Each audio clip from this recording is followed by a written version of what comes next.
Hello and welcome to the Final Bell, the Geelong Cats podcast. It is great to have you with us for another week, another very, very exciting week, another Gather Round week, year 2 of Gather Round, and lots to talk about. I am joined, as I am every single week, by AFLW skipper Meg McDonald. Meg, great to see you. Great to see you too, Lingy. I think you had I was envious before the weekend, and I watched it all go down, and I thought it would have been great to be there. It was a brilliant weekend because I didn't go last year for any work, and obviously got the opportunity this year as partial work. I had to commentate the Friday night game for radio, but I also got to be sort of play host and MC to a group of Geelong supporters, a corporate group who went over there, and it was a brilliant weekend. The atmosphere was fantastic.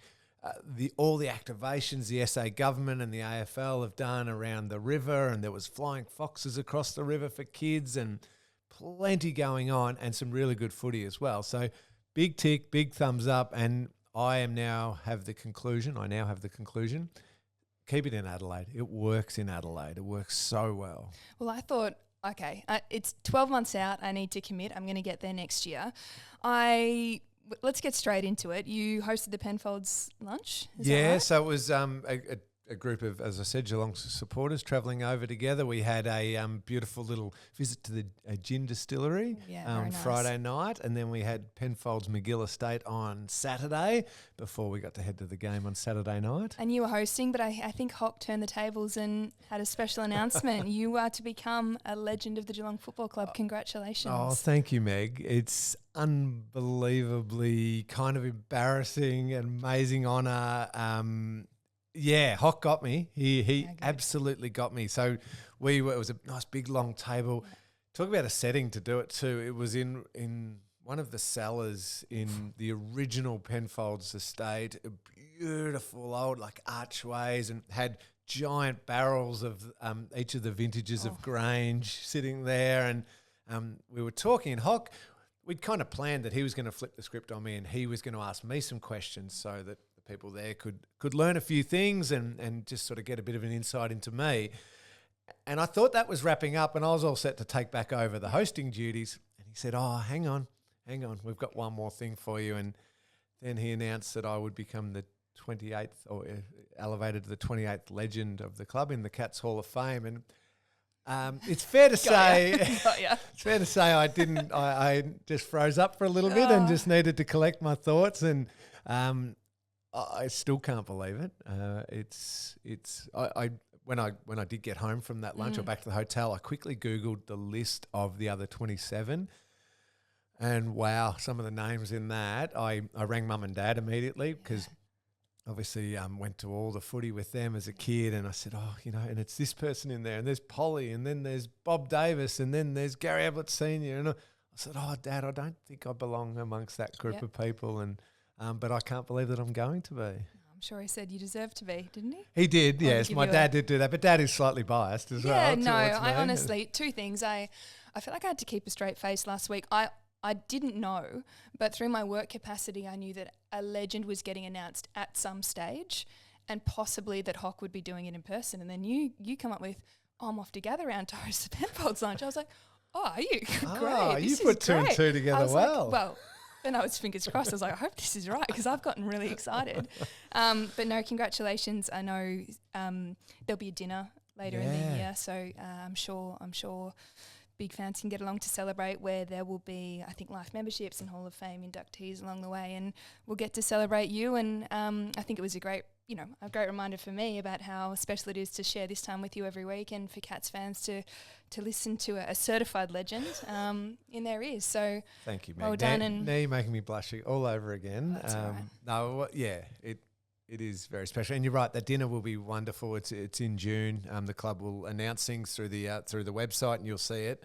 The Hall of Fame and life membership, and I'm told that I haven't been told any names, but some of the people who will be inducted in and become life members I will know them reasonably well. So that'll be great. Looking forward to a night with some wonderful old friends. It'll be great fun. So keep an eye out for that. Yep. Thank you so much. Then you went for to a those footy game. kind Oh, no, you're words. welcome. Yeah, we went to the footy game. And what a footy game it was. Let's roll on to that. 4-0 the Cats, just knocking off the Western Bulldogs in Mark Blicavs' 250th game.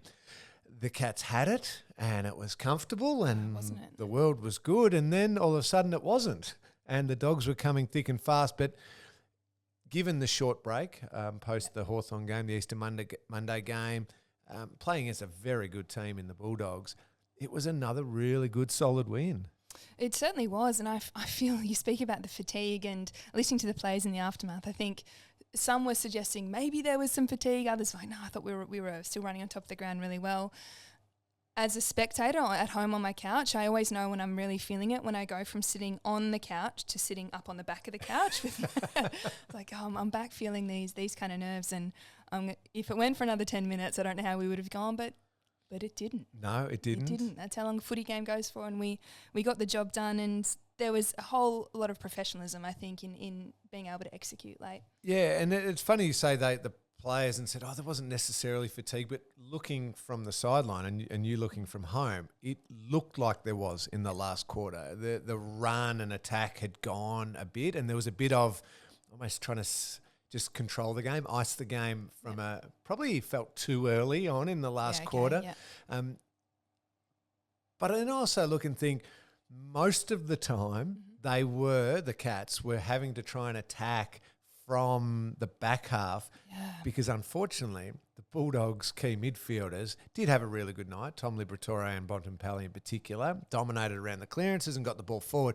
So it was harder work getting the ball through. But we did see some incredible performances again by key players. I mean, Jeremy Cameron was superb, except for accuracy a little bit, 2 goals 4, but that's being probably hypercritical. 27 disposals, and it was magnificent. You realise how clinical we have been, where there was a patch in the maybe the second quarter, I think, where I'm going, not sure about our entries here, boys. This is not the norm, but we swung it back, and he got up the ground well. But I know it's been noted the role of our half forwards this year generally, and they're getting the ball off half back, and their score involvements are through the roof, their running capacities through the roof, and they're celebrating each other and I think resetting back to goal really hard and finding really creative pockets of space to work with. None more so with that work rate than Gryan Myers. Oh, Gryan. Again, playing such a crucial role. He works so hard to get on the end of it and to do some sacrificial running where he doesn't get on the end of it, but can then still have that composure to use the ball beautifully inside 50. I mean, his running capacity is through the roof. I think we'll speak about that moment in the first quarter that led to Ollie Henry's first goal. I mean, he wants the ball in his hands, and actually the thing I love about watching the plays is little, I can't remember if I've said this on the pod before, little idiosyncrasies that they have. I love Gryan's give me the ball. Like his little like... It's like a little clap. I don't want to clap into the mic, but he does a clap and then a hands out. I love it. It's like, I want the ball in my hands. I'm going to do something good with it, and players want to give it to him. Well, I think players know that too now. They know, okay, so he's somebody who can almost guarantee is going to hit somebody in a really dangerous part of the ground, so it's worth feeding him. I'm glad you mentioned with a moment with him. So the you would have noticed on social media, I'm sure, Bendigo Banks Meet the Moment. It's basically a celebration of the one percenters, the things we love. We love. Where players step up and they are just there in that moment and they're ready to meet that moment. Gryan Myers this week, he was the man with that. There were a couple other good nominations too, by the way. I think Parfs was the other one that went head to head, and his pressure act, I'm going to say fourth quarter, that forced a turnover and intercept. I mean, his pressure's been through the roof. It has, but hasn't he responded so well to probably some doubts starting to flood through his mind? Am I going to be in the best team? Am I going to get a chance? And he's just grabbed that chance. So he's been excellent. The Gryan Myers one was just the work rate, the effort, the 100-metre effort, mark at half back, delivering the ball to Ollie Henry for his first goal. he makes it look so simple, but that is so hard to do. As a spectator, I was watching, I was like, oh, that's the wrong kick. No, wasn't the wrong kick. I was like, go more central. No, he eyed the needle, and I think it's a pretty good endorsement of him when in that same play, I mean, he could have given it to Duncan, or I think Duncan was running alongside him, and speak about someone you want delivering the ball, but he was like, oh, good, you go for it. Yep. You do it, get it done. And I also love the fact that I think Ollie Henry's finishing everyone's work at the moment, and he got the job done as well. So there are a number of moments. I mean, our shots on goal, we spoke about inaccuracy, but I just want to shout out, like Jack Bowes, for example, comes in for his first full game, and I just love the take the shot of it. You know, he's gone for a snap from 45 out. That first goal of his was that degree of difficulty, incredibly hard. But he's gone for it. Same with Zach Guthrie off the the end-to-end goal. I think Max Holmes, one step, 55-metre bomb. I just think there's a lot of belief in their ability to execute and have a ping, as we say. I think it's really important. That's right. You've got to trust yourself. You've got to meet that moment. So keep an eye out for that one.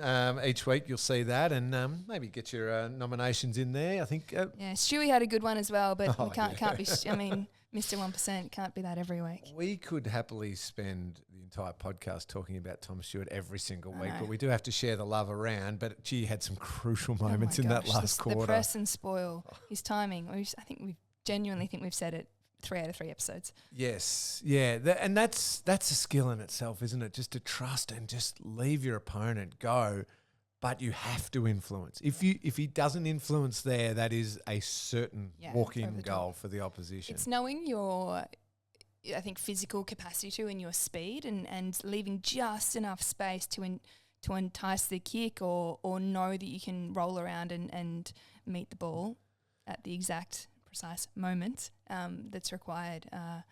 Don't know that we would have won without that spoil. No, I think you're absolutely right. I do want to take a break in a sec because I want to talk about the milestone man a little bit, who I know you did catch up with for a really an extended chat. We're going to talk about him up in the next segment. But just before we do, the room for improvement, the negatives of the game could point to the fact that Liberatore and Bontempelli and Adam Treloar as well were so good for the Dogs.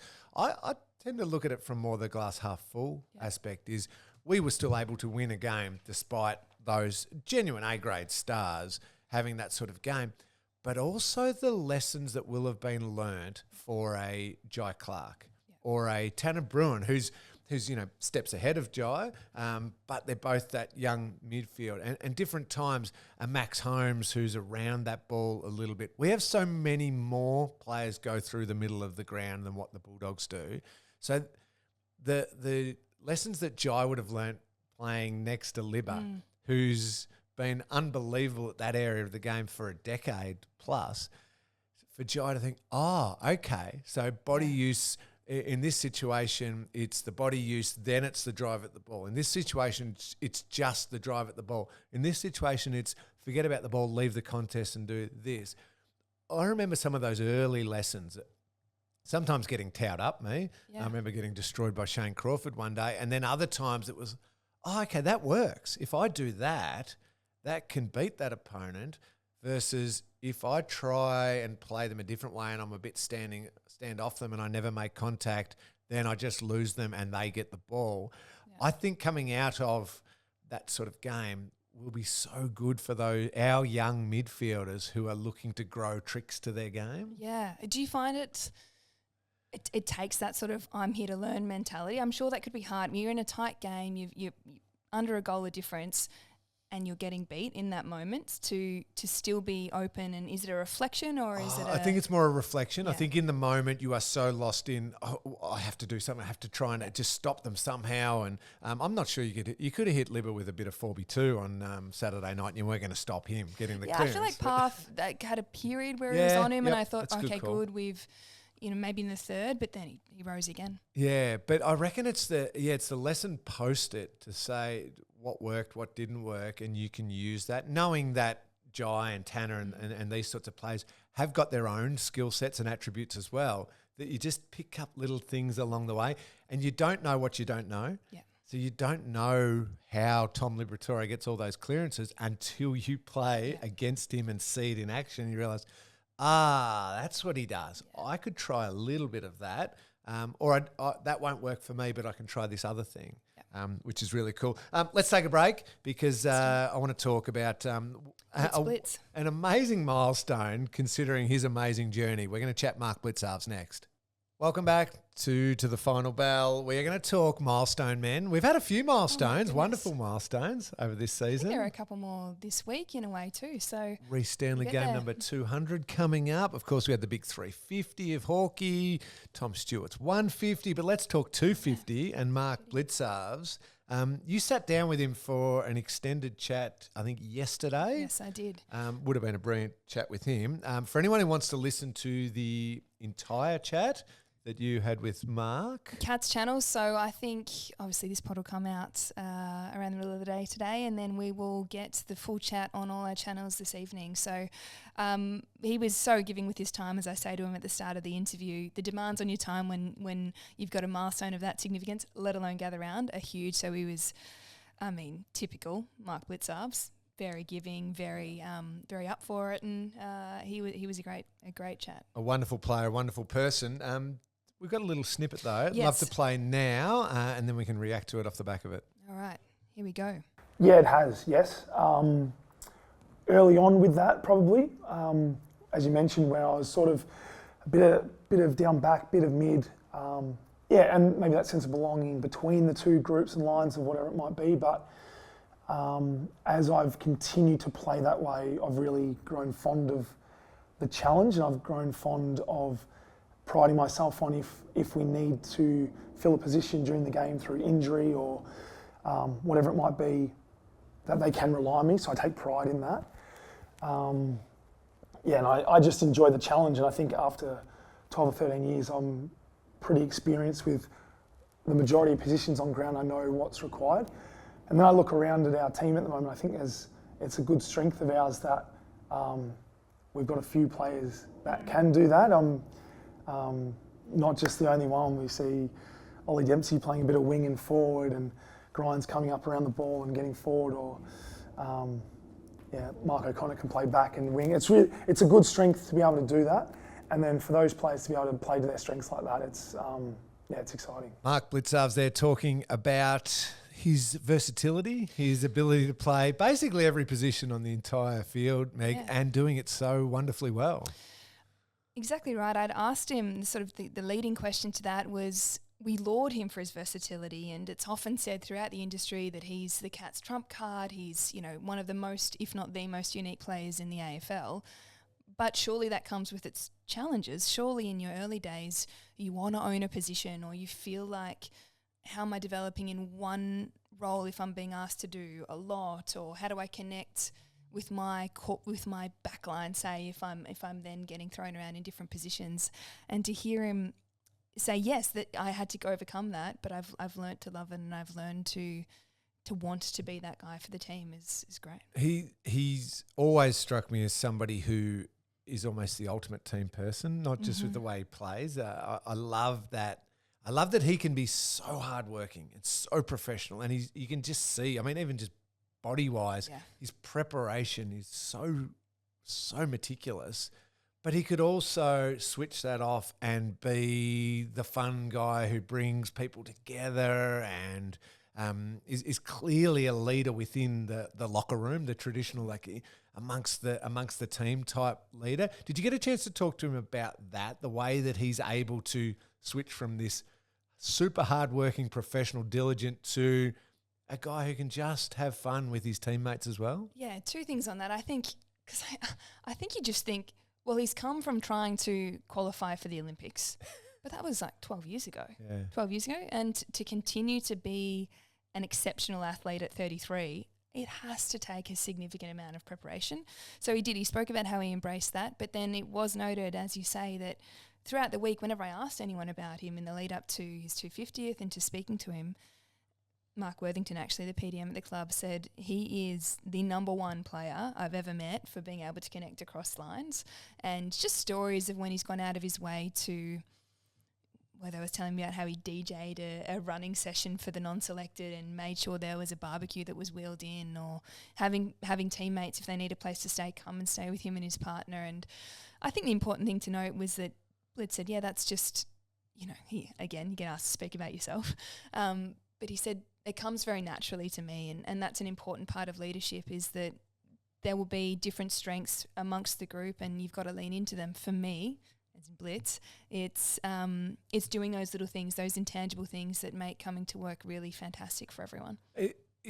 I can't overstate how crucial and unbelievably important that is for the group dynamic. You'd know this as well, that ability to be the veteran, incredible leader, to be able to communicate highly effectively with Chris Scott and with Steve Hocking and board members, but to then feel just as comfortable with the 18-year-old draftee and be able to just hang and talk and build this relationship that isn't just footy.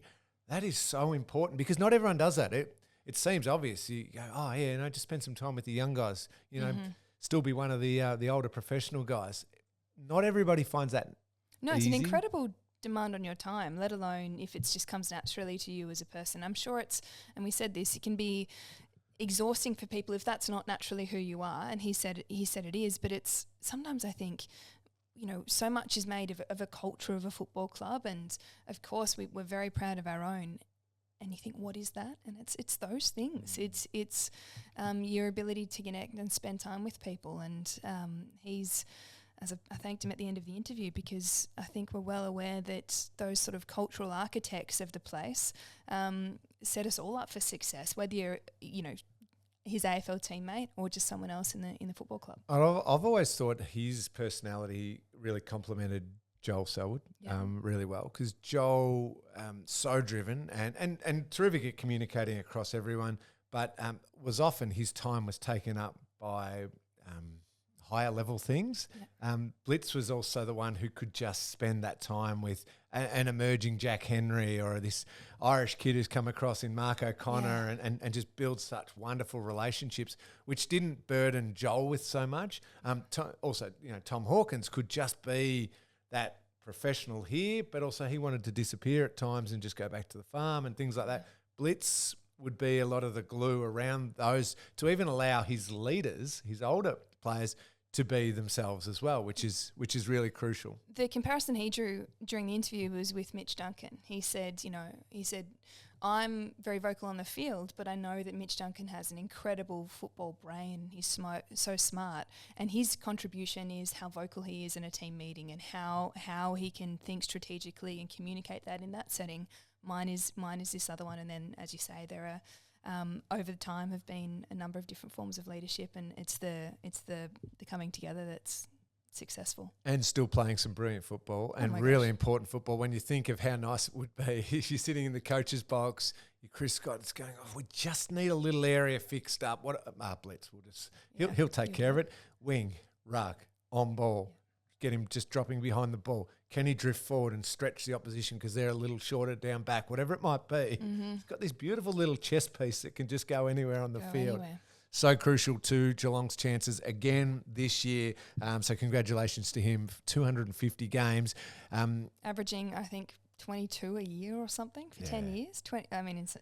Fantastic footballer and a quality person. As I said earlier, if you want to hear that entire chat between Meg McDonald and Mark Blicavs, please jump on any of the Geelong Cats channels. That's right, this afternoon or this evening. It'll be up a little bit later on. Let's take another break. I want to look ahead to this Sunday's clash, 1 o'clock at GMHBA Stadium against the Kangaroos. Some injury updates, a few things that might happen ahead of that game.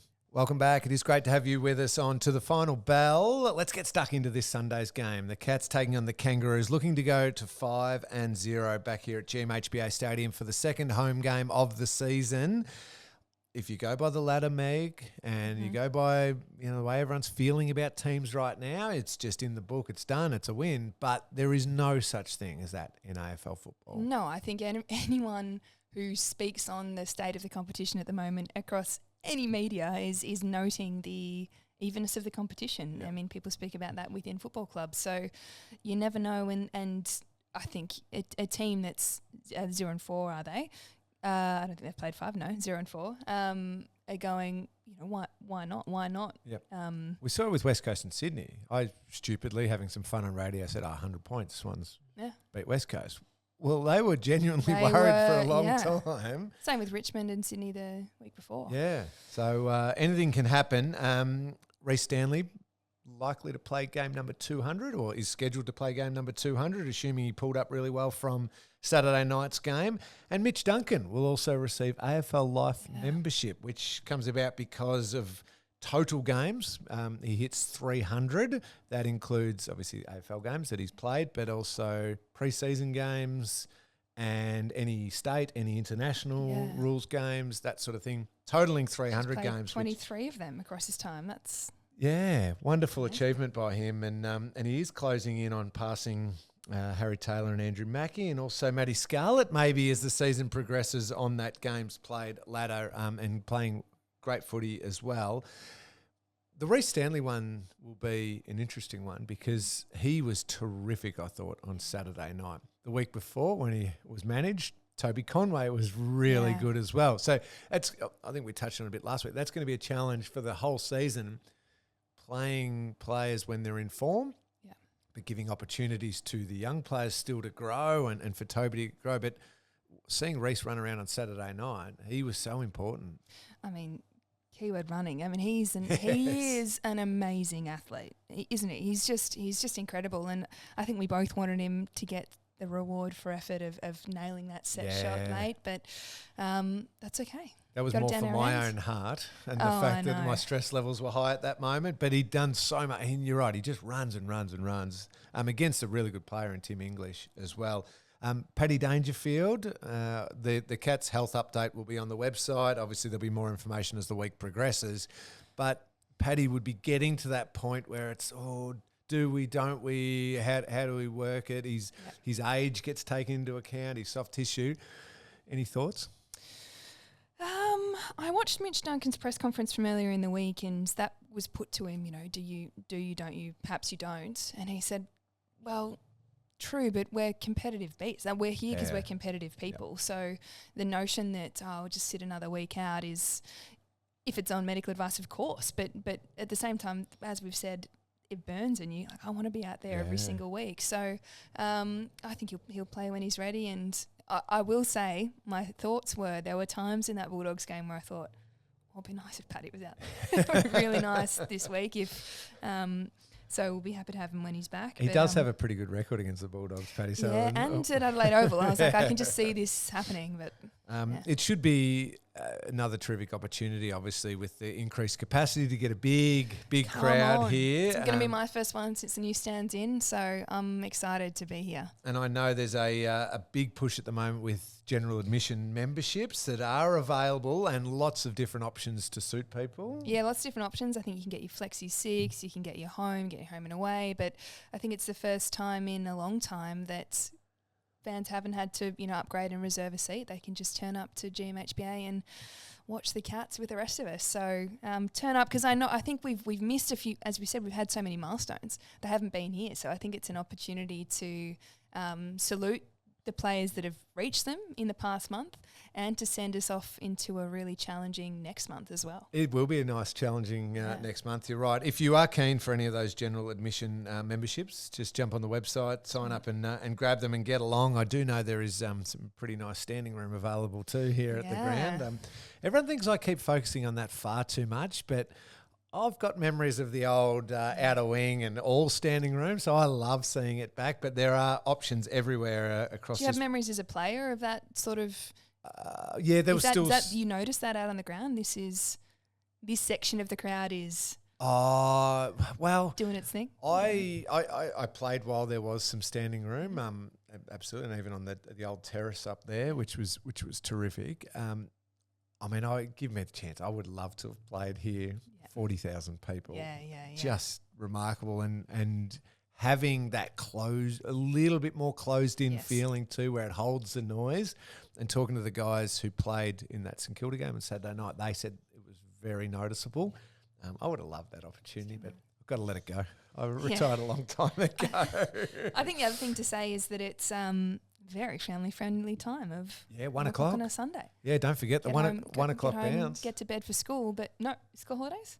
No, we will be coming out of school holidays. Okay. So, Alright, yes, what a you're way to absolutely right. send off the break. Yeah, you can even have a kick of the footy after the game. And I think there's some family activities out on the cricket oval before the game, which will be a whole heap of fun. I want to get to some questions in just a second. Before I do, the VFLW and VFL results. The VFLW recorded their first win of the season with a massive second half against the Southern Saints. Their next game is at Central Reserve in Colac. That is a great oval down there. 1 p.m. this Saturday against the Darebin Falcons. And after their week off, the VFL team takes on the Northern Bull Ants on Sunday, 2:05 p.m. at Genus Street Oval. No, Genus Steel Oval. Thank you. I didn't include a pronunciation because I wasn't sure. No, that's all right. Genus Steel Oval, 2:05 on Sunday. The Central Reserve in Colac, that is a beautiful oval. Fantastic. So do get down there and have a watch. Question time, Meg. All right. This one just from Rafferty Pyle. How are you today? Oh, I'm good, Raf. How are you all good, Meg? I'm really a pod day is a good day. So thanks for that, Raf. This one's from Sean. How do Toby Conway and Reece Stanley differ in terms of ruck style? I might defer to the midfielder among us. What do you reckon? Yeah, it's interesting. We've obviously only had snippets of Toby.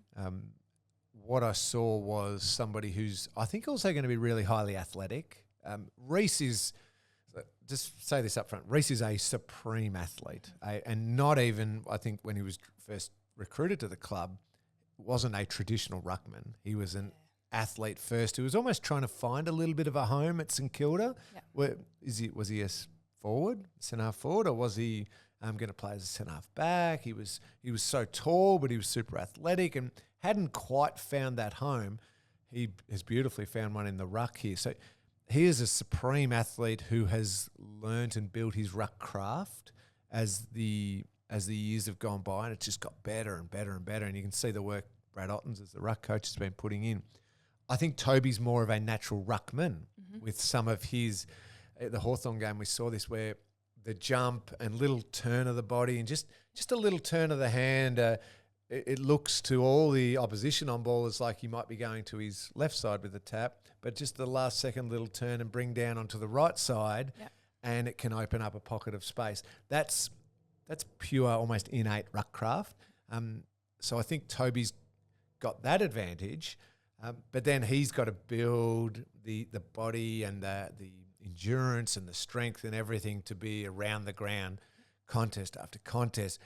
Only the centre bouncers really can you run and jump. A lot of the other ones are in wrestles and bodying that way. So he's got to learn that part. And I think they both have such good attributes that they will be able to work together a little bit throughout the season, depending on who's playing and who's available. But it will be a constant juggle as to who is in the team. We've discussed that previously. But I think Toby's ruck craft is the one that I look at thinking, you know who that ones. Who? Well, so the most I'm not that old that I ever got to play with Polly Farmer, Meg. Okay, yes. So I'll just simply say the one I got to play with. The ruck craft of Brad Ottens was unbelievable. I was going to say your legend photo is going to be in colour, so it's going to be great. But there were moments where Otto would just give a little like, I'll put it just over there. And where's your throat? Because I'm putting it down. His body would be turned because of where the ball ends up and the opposition ruckman. You're thinking, you have your moment of doubt thinking, well, he can't actually get it there. Yeah. But then he would still, that craft of getting it there, and all of a sudden there it is served on a beautiful silver platter for you. You go, okay, I don't mind playing with this guy. He's pretty cool. Yeah. So Toby's got that in his craft work. Lots of other things that he needs to build to his entire game, but it's certainly going to be exciting. This next one, could Gary Rowan play midfield or another role given his impressive speed and tackling ability? Yes, in short, I think he's at the team to do it. We noted during the Blitz interview and discussion the versatility, and I think what we probably didn't say is that versatility is dependent on a coaching staff that's embracing that of their players and wants to develop people in multiple positions. So he's got, I mean, if you can run 36 Ks an hour, he can play in a lot of different positions. And he's got aerial presence. Did he play there at the Swans? I reckon there were times he was off half back at the Swans and played a really damaging role. That burst of speed, and he's a beautiful kicker, the football. Yeah.